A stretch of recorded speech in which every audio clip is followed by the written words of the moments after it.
Howdy Moz fans, and welcome to another edition of Whiteboard Friday. This week we're going to chat a little about providing unique value in your content. Now I've been known to talk a lot about what you need to do to get to the kind of uniqueness in content that Google wants to index, that searchers want to find, that is likely to earn you amplification and links and all the signals that you'll need to perform well in the rankings and to perform well on social media and in content marketing of all kinds. The challenge has been that I've seen a lot of people adopt this attitude around, yes, unique content, unique value, but merge those two and not view them as two different things and really not understand what I mean when I say unique value at all. And it's not just me. A lot of the content marketing and SEO industries are talking about the need for unique value, and they may say other words to describe that. But unfortunately, as an industry, we've not yet coalesced around what that idea means. And so this Whiteboard Friday is to try and explain exactly what a lot of these best practices and experts are talking about when they say unique value. All right, so let's start by talking about our modern criteria for content. And I have a slide that I like to show a lot that kind of displays this, and many other folks in the field have as well. So if I'm going to be producing content, I need to meet these 5 criteria, which is fine. So one of a kind. One of a kind is basically what we meant when we said old unique content, meaning that the engines have never seen those words and phrases and numbers and visuals and whatever in that order on a page on the web previously. It's been written for the first time, produced and published for the first time. Therefore, it is one of a kind, doesn't appear elsewhere. Relevant. Relevant meaning it contains content that both searchers and engines interpret as on topic to that searcher's query or their intent. Sometimes you can be on topic to the query, meaning you've used the words and the phrases that the searcher used and not be on topic to their intent. What did they actually want to get out of the search? What question are they trying to answer? What information are they trying to get? Helpful.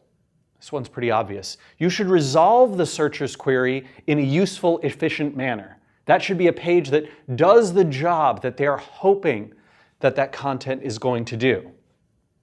Uniquely valuable. This is the one we're going to be talking about today. And what we mean here is provides information that's unavailable or hard to get elsewhere. I'm going to dive into that a little bit more.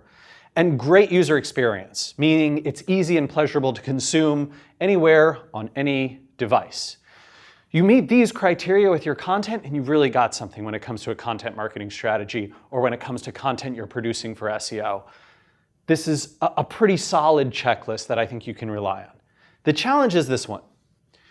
Uniquely valuable has been a really hard concept for people to wrap their heads around. And so let's dig in a little more on what we mean when we say unique value. So these are kind of the 3 common criteria that we mean when we say unique value. And I'm actually going to show some examples as well. The first one is a massive upgrade versus what's already available on the web in aggregation, accessibility, and/or design, right? Meaning you should have someone who views that content say, wow, you know, I've seen this material presented before, but never presented so well, never so understandable and accessible. I really like this resource because of how well aggregated, how accessible, how well designed this resource is. Good examples. There's a blog post from the website Wait But Why on the Fermi Paradox, which is sort of a scientific astrophysics, why are we alone in the universe paradox concept. And they do a brilliant job of visualizing and explaining the paradox and all of the potential scenarios behind it.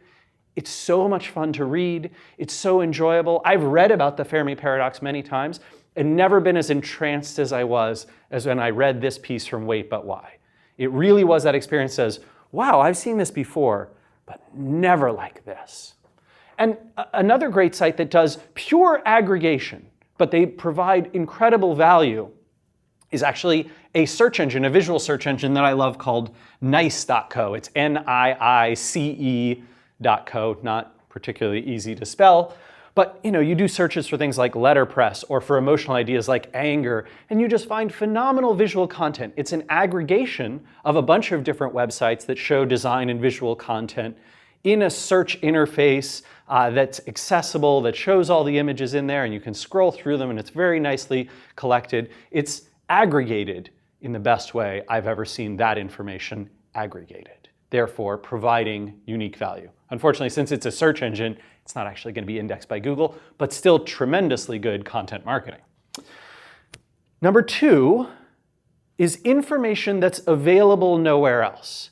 When I say information, I don't mean content. I don't mean words and phrases. I don't mean it's one of a kind in that if I were to type in, if I were to go copy and paste a sentence fragment or a paragraph and plug it into Google, that I wouldn't find that sentence or that paragraph elsewhere. I mean unique information. Information that even if it were written about thousands of different ways, I couldn't find it anywhere else on the web, right? You want your visitor to have the experience of, wow, without this site, I never would have found the answers I sought. It's not that, oh, this sentence is unique to all the other sentences that have been written about this topic. It's, aha, this information was never available until now. Some of my favorite examples of that, WalkScore.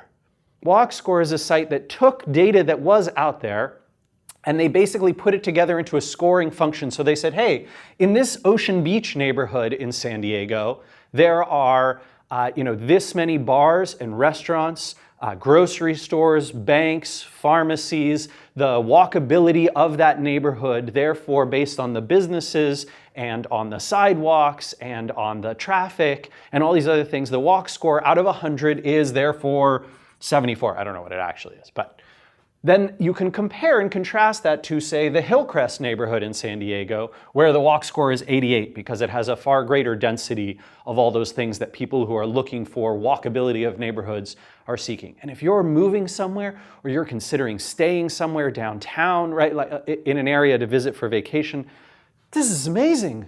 What an incredible resource. And because of that, WalkScore has become hugely popular and is part of many, many real estate websites and visitor and tourism focused websites and all that kind of stuff. Another good example, blog posts that provide information that was previously unavailable anywhere else. And in our industry, I actually really like this example from Conductor. So Conductor, as you might know, is an enterprise SEO software company. And they put together a phenomenal blog post comparing which portions of direct traffic are almost certainly actually organic. And they collected a bunch of anonymized data from their platform and assembled that so that we could all see, oh yeah, look at that. 60% of what's getting counted as direct in a lot of these websites, at least on average, is probably coming from organic search or dark social, those kinds of things. And that credit should go to the marketers who acquired that traffic. Fascinating stuff, right? Unique information, couldn't find that elsewhere. The third and final one that I'll talk about is content that's presented with a massively differentiated voice or style. So this is not necessarily you've aggregated information that was previously unavailable, or you've made it more accessible, or you've designed it in a way to make it remarkable. And it's not necessarily information available nowhere else. It's really more about the writer or the artist behind the content creation. And content creators, the great ones, have some artistry to their work.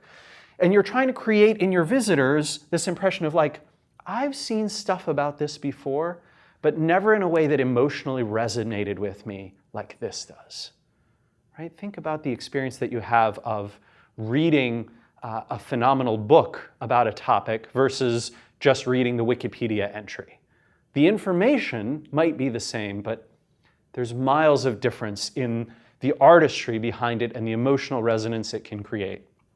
I like it in the content marketing world. I really like a lot of stuff that Beard Brand does. Right, Eric from Beard Brand just puts together these great videos. He has this gigantic beard. I feel like I've really captured him here, actually. Eric, tell me what you think of this portrait. You're free to use it as your Twitter background if you'd like. Right, and Eric's videos are not just useful, they do contain useful information and stuff that sometimes is hard to find elsewhere, but they have a style to them, a personality to them that I just love. Likewise, for many of you, you're watching Whiteboard Friday or consuming content from Moz that you likely could find many other places, right? There are, unlike when Moz started, there are many, many great blogs and resources on SEO and inbound marketing and social media marketing and all these things. But Moz often has a great voice, right? A great style, at least one that resonates with me, right? That I love. Another example, one from my personal life, my wife's blog, The Everywhereist, right? So there are lots of places you can read, for example, a history of Ireland. But when Geraldine wrote about her not-so-brief history of Ireland, it had a very different kind of emotional resonance for many of the people who read and consumed that, and as a result, earned lots of nice traffic and shares and links and all of these kinds of things.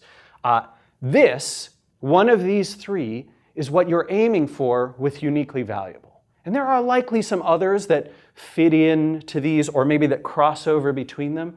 But if you're making content for the web and you're trying to figure out how can I be uniquely valuable, see what it is that you're fitting into, which of these themes, hopefully maybe even some combination of them, and is that defensible enough to make you differentiated from your competition, from what else is in the search results, and does it give you the potential to have truly remarkable content marketing and SEO going forward? If not, I'm not sure that it's worth the investment.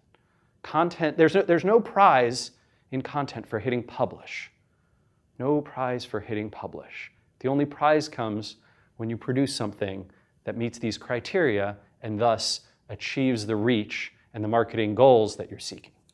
All right, everyone, we'll see you again next week for another edition of Whiteboard Friday. Take care.